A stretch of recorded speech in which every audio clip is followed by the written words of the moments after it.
apologies, right. Hannah Lowe, it's such a pleasure to meet you and to have gone through all sorts of technological things to do so. And first of all, I want to say huge congratulations on your recent awards, your shortlistings. And I also want to say, I have to admit, I'm somebody who can be a bit cynical about things like awards. But what I really like about the Costa is that it's setting poetry against other genre. And it's actually, although poetry, I think, is often marginalized in our society, there it is, it's winning, you're winning.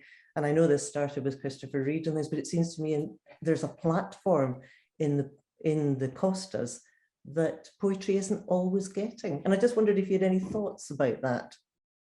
Oh yeah, I think it's the lovely thing about this award, you know, that poetry is sort of pitched against books in other forms, the novel, also children's books, first novel, and also biography.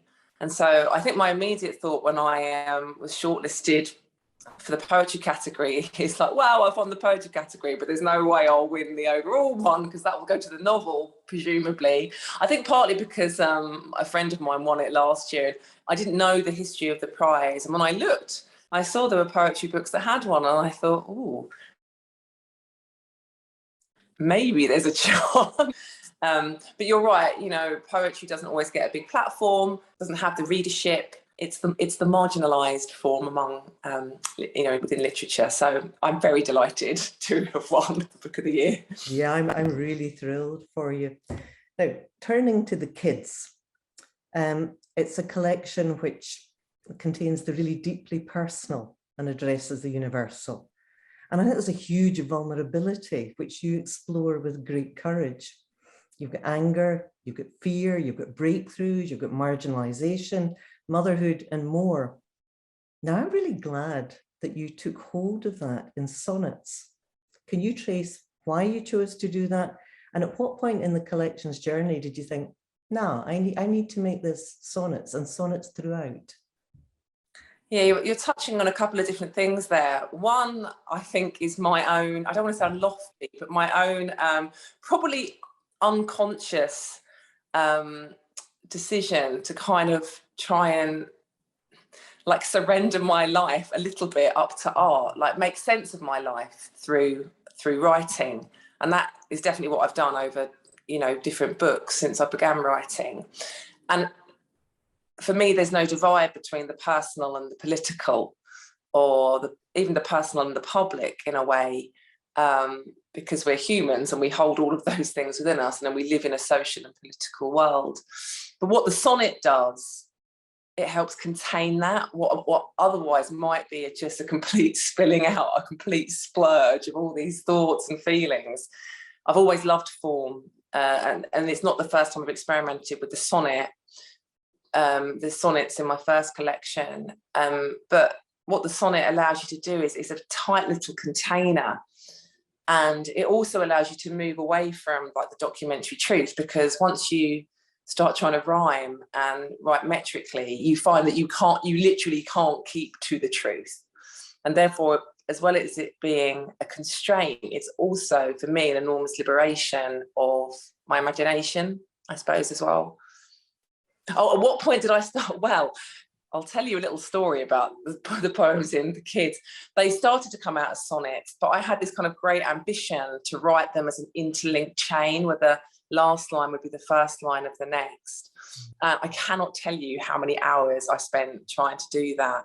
That was pretty much from the beginning. And I think I got to about 30 when I realised that it wouldn't work.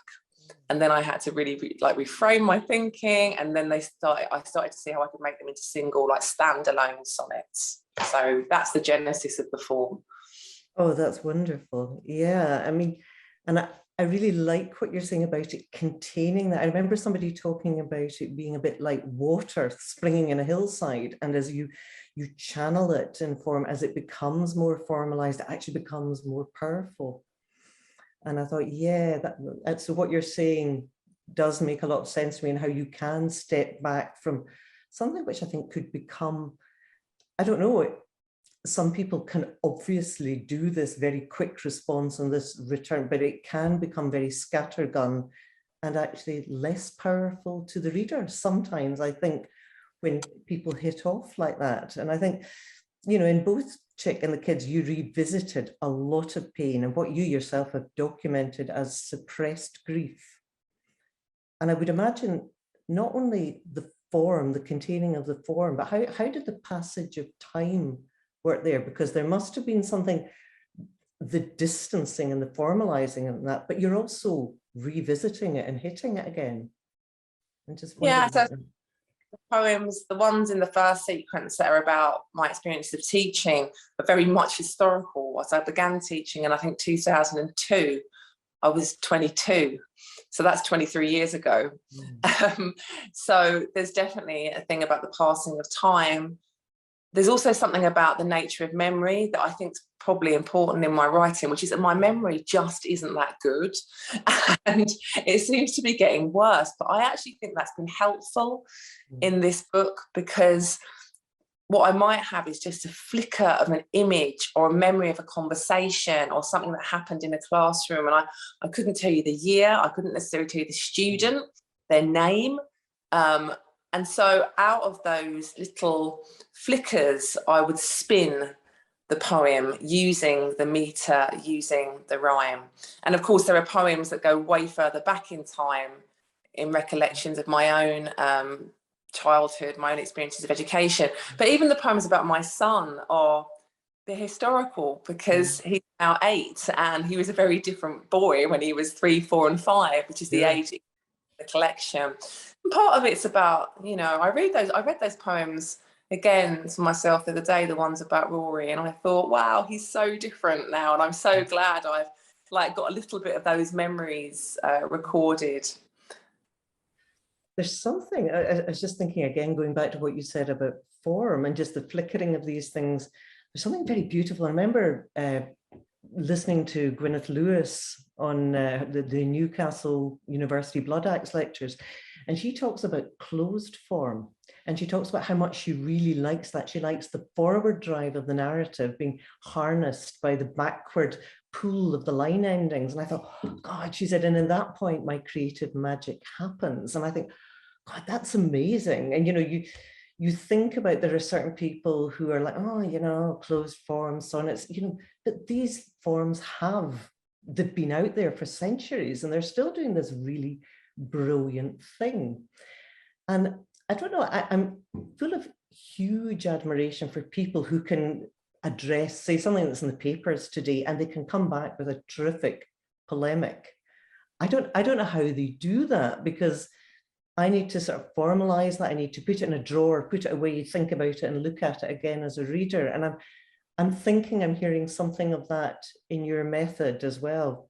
Could you do this thing that this is in the papers today and I need to get that out there today and put it out there today?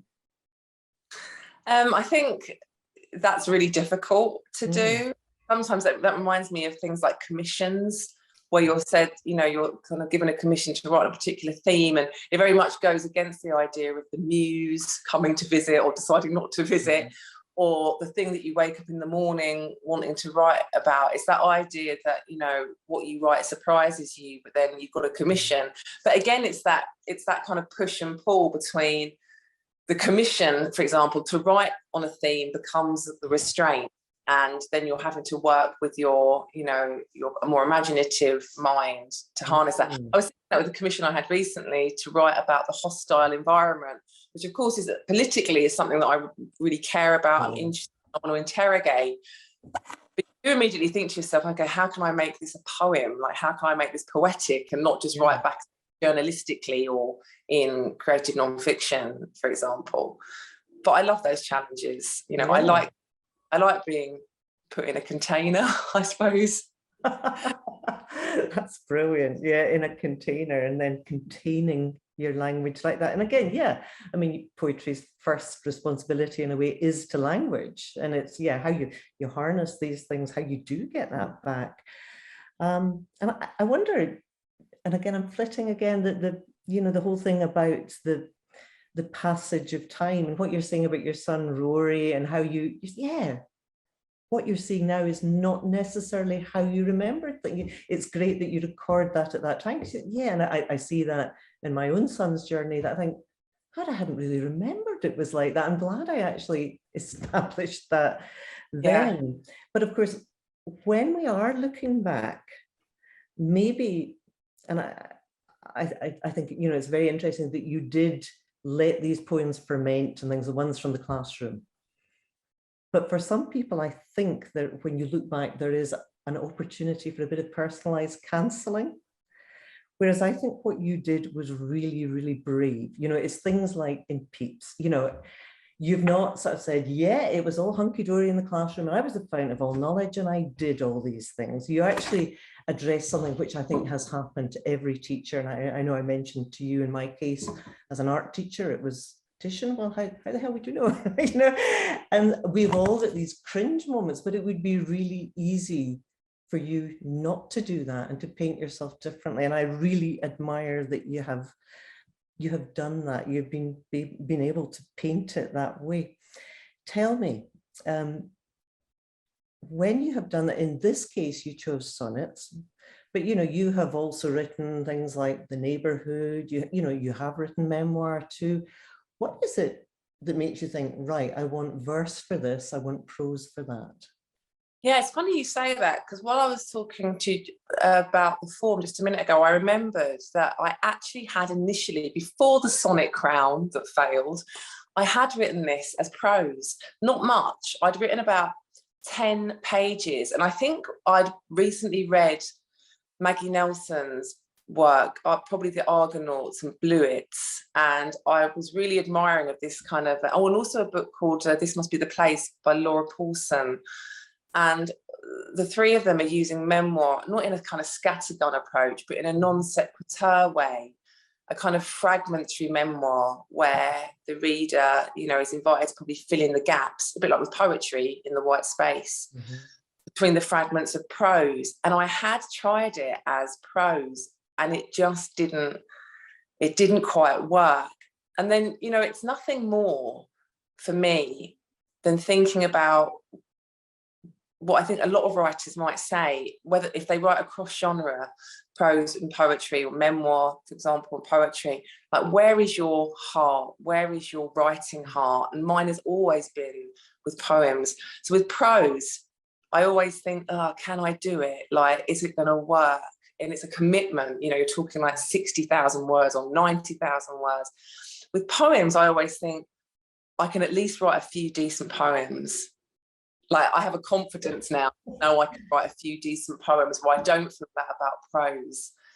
And it's where my heart is, poetry. It's not with prose, even though I've written it.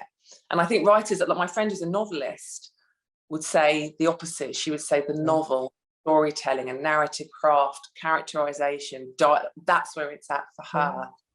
And I think that's just the way it is. I mean, I know there are writers that write brilliantly across genre, but I don't feel I'm necessarily one of them. I love what you're saying about that's where your heart is, and that's where you know the heart is. Now, I think it'd be quite nice to even take that a wee bit further. You gave a lovely interview recently with Miss Lexia, and you talked about editing. Yeah. And I thought that, now you used a word, punctum, which I had never heard before. But when you expanded on what it was, I thought, oh yeah, that's amazing. That's exactly it. And I was really fascinated that you said, like, in sort of workshops or different situations, everybody identified the same punctum, which obviously is the real hallmark of, yeah, that actually works. That's very real. Can you say something more about that? Because I just love that. Yeah, well, I'm indebted to my teachers in that, you know, in writing about the punctum, because it was the poet John Stammers that I think first mentioned that to me in a poetry class I took with him years ago. It was called The Order of Things. And it was actually about structuring a poem, and he was drawing on Roland Barthes' work from Camera Lucida, where Barthes writes about the punctum as being something in a photograph, the point of a photograph, or the section of a photograph, the bit that punctures you, the bit that hurts you. And I think there's also sort of translation. It's like the thing that that brings forth tears. And John Stamos was translating that to poems. And I remember we could all find in the poems we were looking at, published poems, that there was a line or an image that felt like it slightly wounded you. And if wounded seems too strong, then the idea if it changed you, even temporarily for a moment in the experience of that poem. And I found that to be a really useful editing tool myself, but also in teaching. You know, we pass down others, and by and large students will often identify the same moment in a poem as being that wounding part, you know, that the part that punches you. And it's so I was passing it on. I wrote a series of, I'm in the middle of writing a series of essays on editing for dyslexia, and I first or the second one. Does the punctum always fall with the volta in a sonnet? I'm just curious. No, no, no, definitely not. In fact, for me, often possibly comes in the last line.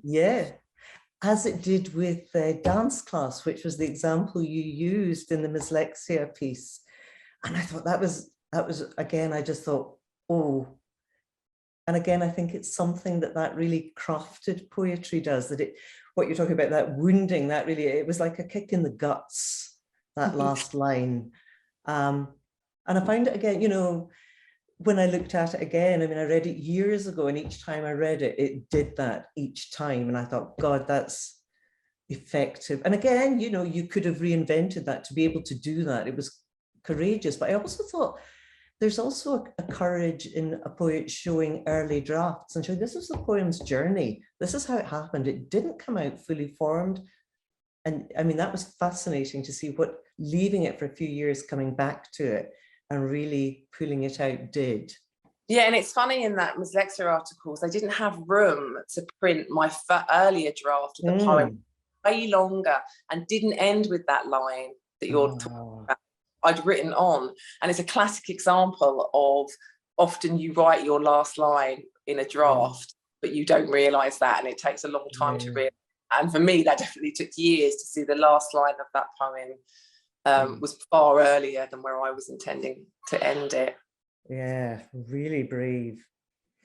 Now, thinking about the kids and the backdrop to that, you know, I mean, so much is set, and so much of that is Thatcher's Britain and the legacy of that, and this kind of rising tide of all these undercurrents, which frankly have not gone away, and I think are rising spectacularly just now. And you used a really terrifying jeer at one point, the white wog, and said, but I had the skin the kids forgot. And again, that was again one of these punch in the guts moments. And again, your poem has been able to take ownership of what really happened there. But there is a real sort of cancellation, you know, we can't use terms, we can't do this. And I'm a bit worried that we are beginning to reinvent history and not saying, well, this did actually happen. And we're ironing out things which are actually still happening. And I would just like to ask your thoughts about what's going on there. Is there a sort of cancelling going on? Well, in terms of how we're erasing? Yeah, the policing of language and things. I mean, yeah, I mean, you're able to take ownership of that and do something spectacular. And yeah. For me, those poems, the poems that are about my own ethnic identity, are probably the I find hardest to write, and also the most cathartic. And of course, in using a term like white wog, as I do in that poem, it's in the mouths of other kids. It's, of course, absolutely. You've not got permission to do that. But certainly, I think, you know, there is a whole body of scholarship now around, you know, around whiteness and around privilege and all of those sorts of things, which I think is really important. And I suppose I think my own life, because of what I believed when I was young, I really believed that I was an anomaly, that I was like literally the only person that had the kind of parentage that I do, a black father and a white mother that looked white. I just believed it was an anomaly. What I see more and more is there are lots of people like me, you know, then ideas of, you know, race and what race looks like seems becoming increasingly frustrating and redundant. I'm not sure I'm really answering your question. No, it's great. It is. I think we see the same things repeated over and over again. We're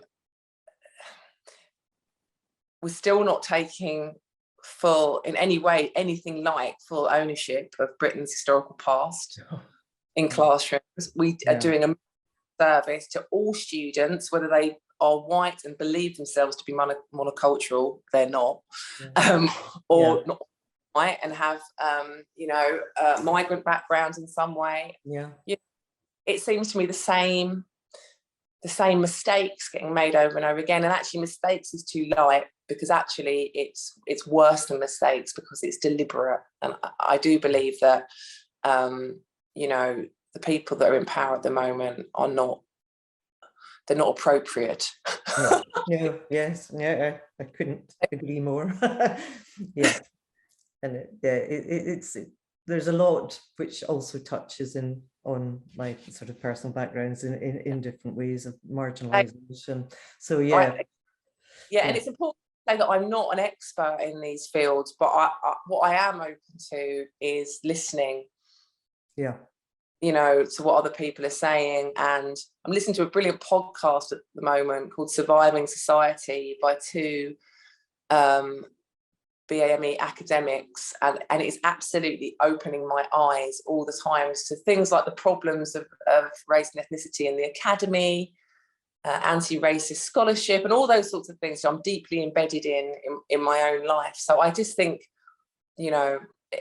the kids probably, I hope, demonstrates my commitment to lifelong learning, and I'm still learning.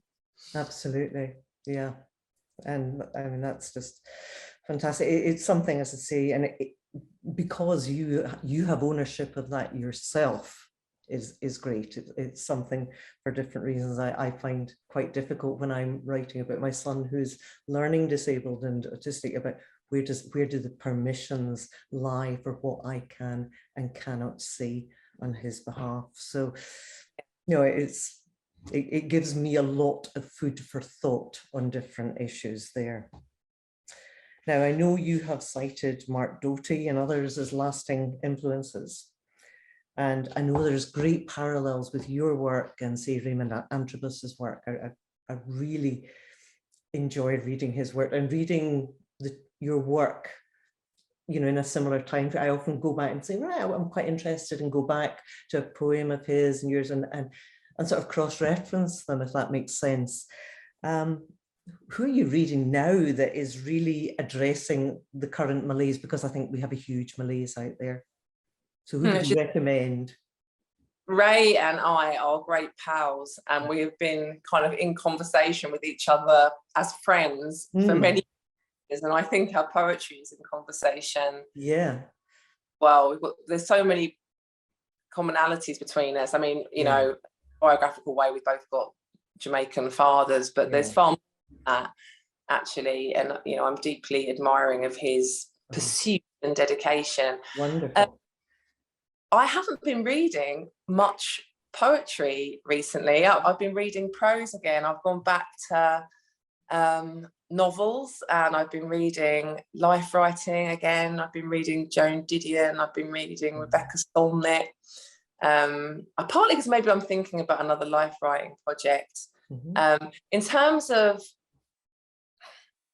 the poets that I absolutely always go back to, though, and if I was writing poetry at the moment, I would be reading them. It's always that American group, that certain generation or 2 or 3 generations of American poets that include Mark Doty, but older poets as well, like Philip Levine, Sidney Williams.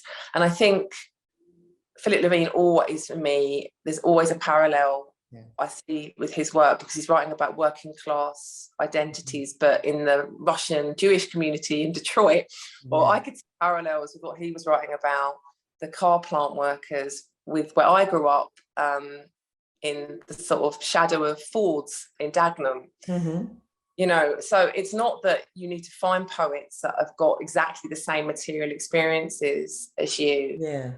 Me, poets with working class poetics, if that's or that are writing about working class experience. And also I'm always looking for people that are writing about multi-heritage experience. And then we've got some great writers writing about ethnicity and migration in the UK at the minute, like Romelin Anti, I think is one. And, I could name many others. Roger Robinson, Ray is definitely one. Malika Booker, that group of poets I read, but my heart is with those Americans. Yeah. And Marie Howe and Sharon Olds, I think I still go back to. Yeah. Maybe if there's anything like a sort of, if my poems feel honest, it's because of what seems to be honest in their poems, I think. Yeah, I mean, there was Sharon Olds. I was just thinking when she wrote Stag's Leap and she put it in that proverbial drawer for what was like 14 years or something, because she thought it was too painful for her children to go through at that time. And she edited almost nothing in the manuscript when she submitted it. I thought that was incredible. That was such a brave thing to do, but yeah, by the time she submitted it, she knew the kids were old enough to be able to cope with that history. It was in a different place, but what a brave thing to do. Yeah, and it's a constant debate at the moment, isn't it, in terms of, it's ethics, and each writer has to kind of make their own ethical decisions, and sometimes writers do not necessarily get it right. It might be that writers, I think when it comes to the ethics, I sometimes wonder whether writers are the best placed to see their own people, to reflect ethically on their own work, actually, and whether the roles of editors, publishers, etc., aren't important in those ways as well. You do wonder about that. I mean, you've talked about editing as being an act of letting go, but there is a point, and you also talked about in that editorial process sort of, that literary look at things. But yes, that must happen at a certain point in the writing journey. You can't do that too early, presumably. And then part of me is saying you can't do it too late, but then again, there are advantages in having these gatekeepers before it's out there. I can see that, as long as you can challenge it and you still have ownership of that, but it's probably worth having somebody you can respect who does say, well, hold on a minute before this goes out there. Yeah, I think so. And I think there's also, there's a whole body of work in life writing ethics, which is about the fact that memoir, for example, it's kind of involved, there's an autobiographical pact involved, the idea that I'm going to tell you in my writing everything that is true as far as I can remember it. In itself is contradictory because memory is so fallible. I don't think poetry has the same autobiographical obligations. Like, the reader can be heavily invested in it being true, but that doesn't mean that it's true. And I know that in my work, balancing two things. And one is, when I'm writing the poem, I'm so deep into it, I don't care about the truth. I care about the poem. But later, I really have to think about the truth and the ethics and whether what I'm doing is, ethically okay, and whether it stands up. I test it out against some of the principles that come in life writing ethics. One of them is like a medical term, do no harm. From the idea that when you cut someone open to save their life, you're hurting them, but it's for that overall there's less harm done. And whether those sorts of things can apply to writing, I'm not sure, but I think about. I definitely think about. Yeah, I think it's a hugely difficult thing and something we always have to challenge ourselves on. And and the decision you make at one point might not be the decision you would make at another point. I don't know. But it is one we've just got to keep asking, isn't it?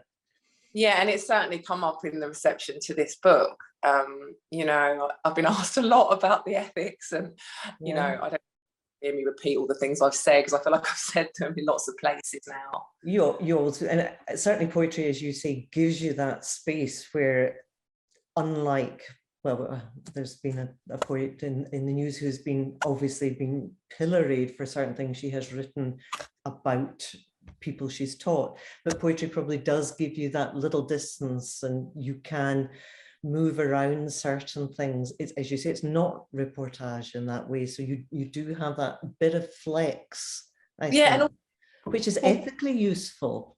It's ethically useful because the form just makes you make stuff up. Yeah, well, it does. It does, which is great.